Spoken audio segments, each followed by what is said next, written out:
23 yan. Alright. Chair, meron namang mga paraan para ma-determine yung precise.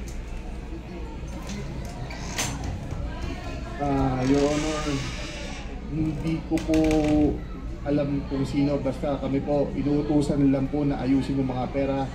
Itong amount na to para sa ganito, ihanda mo dyan, may pagbibigyan yan. Ito lang po, sinesegregate po namin yung mga pera. Yun lang po. And the rest, kagaya nga po ng sabi ko, is politiko po, politiko or yung proponent po, si Boss Henry lang po ang kausap. Okay, next picture. Mr. Chair, para ba yan sa project? Next picture, can we explain?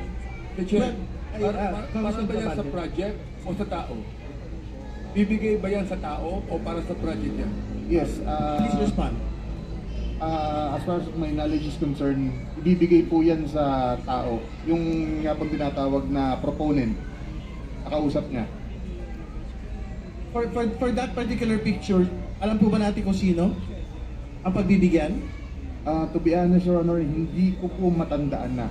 Kasi Alright. that's way back a couple of years ago na. Okay, this is the next picture with another set of piles of cash.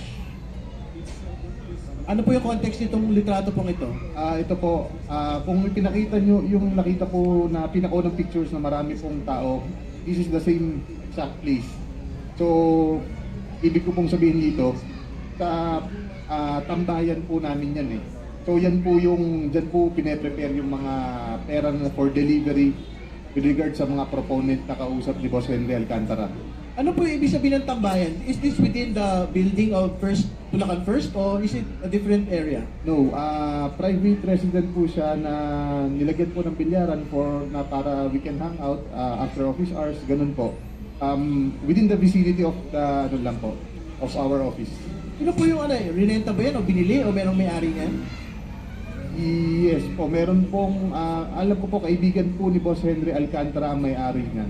Alright. Pero hindi po, first, to be clear, hindi po ito sa building ng Bulacan First. Yes po, hindi po yan sa building ng DPWH. At hindi naman din ho si P. Alcantara ang may-ari, ibang tao. Hindi Mr. po, Chair. hindi po si Boss Henry. Alright. Mr. Chair, gusto Congressman ko Benedict. tanungin kay Engineer Alcantara tungkol sa mga bagay na yan, kung ina-accept niya o dinideny niya. Kapagkat kanina, marami siya sinabing kasinungalingan eh. Engineer Alcantara, Sige, patapusin mo na daw yung mga litrato. patapusin mo Congressman na. Ben. Pero ba? Pero pa? Please, kumpletuhin daw muna natin yung mga litrato. Next slide. Alright. There is a text.